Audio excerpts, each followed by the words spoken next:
मेरे प्यारे देशवासियों, आप सभी को क्रिसमस की शुभकामनाएं।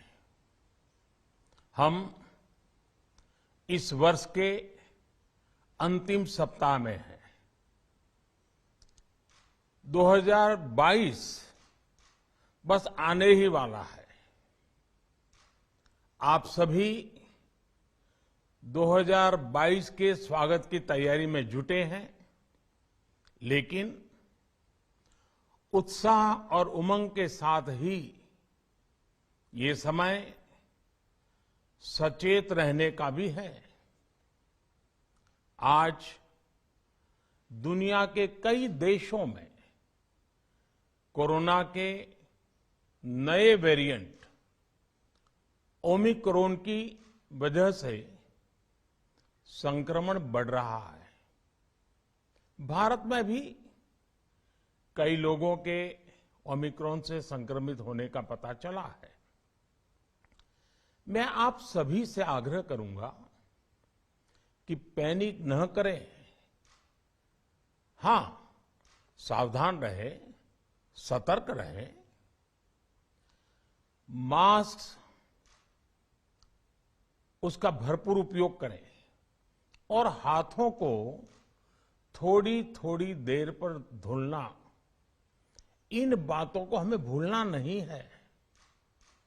आज जब वायरस म्यूटेट हो रहा है, तो हमारी चुनौतियों का सामना करने की ताकत और आत्मविश्वास भी मल्टीप्लाई हो रहा है।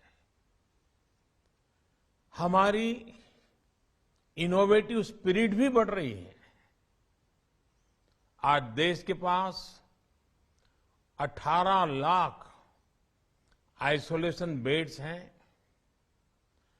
5 लाख ऑक्सीजन सपोर्टेड बेड्स हैं, 1,40,000 आईसीयू बेड्स हैं। आईसीयू और नॉन आईसीयू बेड्स को मिला दें तो 90,000 बेड्स विशेष तौर पर बच्चों के लिए भी हैं। आज देश में 3,000 से ज्यादा पीएसए ऑक्सीजन प्लांट्स काम कर रहे हैं। 4 लाख ऑक्सीजन सिलेंडर्स देश भर में दिए गए हैं। राज्यों को जरूरी दवाओं की बफर डोज तैयार करने में सहायता की जा रही है। उन्हें पर्याप्त टेस्टिंग किट्स भी मुहैया कराई जा रही है। साथियों, कोरोना वैश्विक महामारी से लड़ाई का अब तक का अनुभव यही बताता है कि व्यक्तिगत स्तर पर सभी दिशा निर्देशों का पालन कोरोना से मुकाबले का बहुत बड़ा हथियार है। और दूसरा हथियार है वैक्सीनेशन। हमारे देश ने भी इस बीमारी की गंभीरता को समझते हुए बहुत पहले वैक्सीन निर्माण पर मिशन मोड में काम करना शुरू कर दिया था।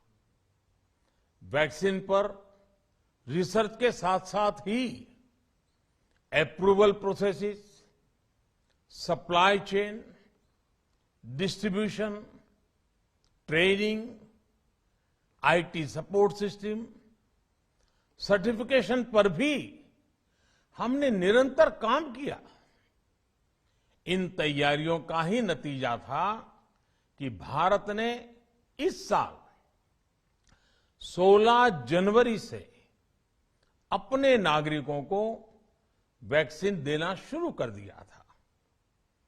ये देश के सभी नागरिकों का सामूहिक प्रयास और सामूहिक इच्छा शक्ति है कि आज भारत 141 करोड़ वैक्सीन डोज के अभूतपूर्व और बहुत मुश्किल लक्ष्य को पार कर चुका है।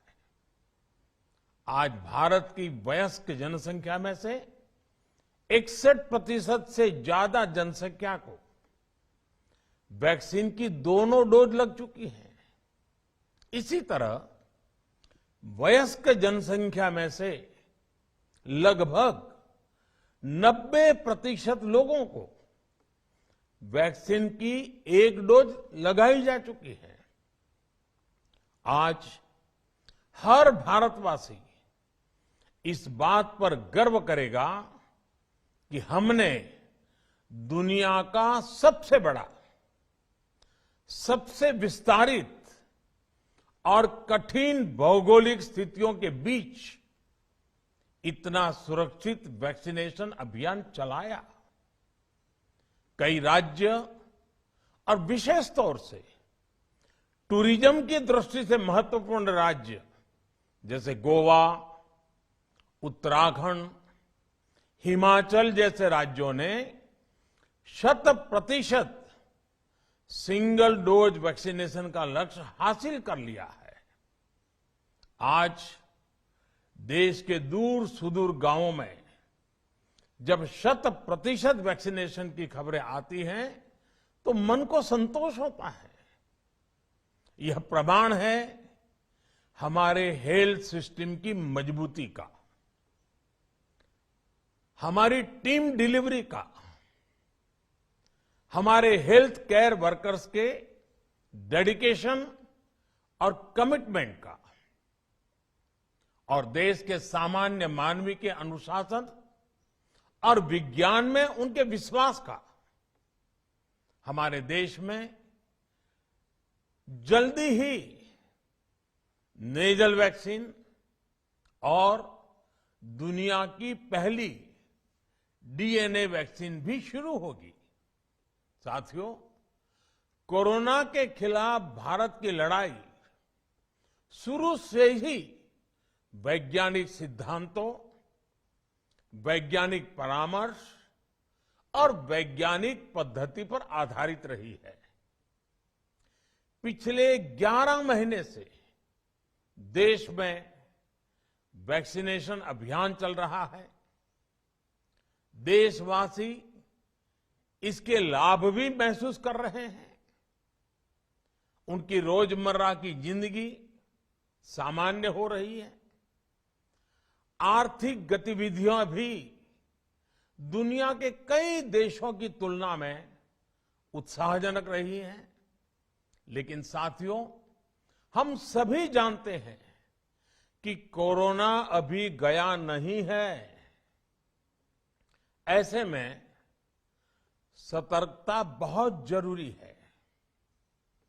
देश को सुरक्षित रखने के लिए, देशवासियों को सुरक्षित रखने के लिए हमने निरंतर काम किया है। जब वैक्सीनेशन शुरू हुआ तो उसमें भी वैज्ञानिक सुझावों के आधार पर ही ये तय किया गया कि पहली डोज किसे देना शुरू किया जाए, पहली और दूसरी डोज में कितना अंतराल हो, स्वस्थ लोगों को कब वैक्सीन लगे, जिन्हें कोरोना हो चुका है उन्हें कब वैक्सीन लगे, और जो कोमॉर्बिडिटी से ग्रस्त हैं उन्हें कब वैक्सीन लगे। ऐसे निर्णय लगातार किए गए और ये परिस्थितियों को संभालने में काफी मददगार भी साबित हुए हैं। भारत ने अपनी स्थिति परिस्थिति के अनुसार भारत के वैज्ञानिकों के सुझाव पर ही अपने निर्णय लिए हैं। वर्तमान में ओमिक्रॉन की चर्चा जोरों पर चल रही है। विश्व में इसके अनुभव भी अलग अलग है, अनुमान भी अलग अलग है।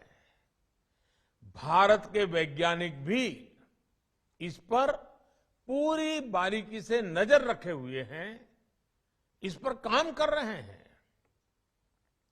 हमारे वैक्सीनेशन को आज जब 11 महीने पूरे हो चुके हैं तो सारी चीजों का वैज्ञानिकों ने जो अध्ययन किया है और विश्व भर के अनुभवों को देखते हुए आज कुछ निर्णय लिए गए हैं। आज अटल जी का जन्मदिन भी है, क्रिसमस का त्योहार भी है, तो मुझे लगा कि इस निर्णय को आप सबके साथ साझा करना चाहिए। साथियों, 15 साल से 18 साल की आयु के बीच के जो बच्चे हैं, अब उनके लिए देश में वैक्सीनेशन प्रारंभ होगा। 2022 में 3 जनवरी को सोमवार के दिन से इसकी शुरुआत की जाएगी।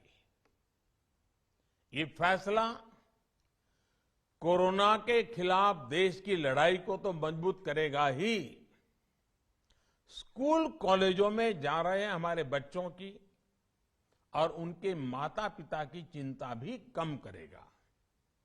साथियों, हम सबका अनुभव है कि जो कोरोना वॉरियर्स हैं, हेल्थ केयर और फ्रंटलाइन वर्कर्स हैं, इस लड़ाई में देश को सुरक्षित रखने में उनका बहुत बड़ा योगदान है।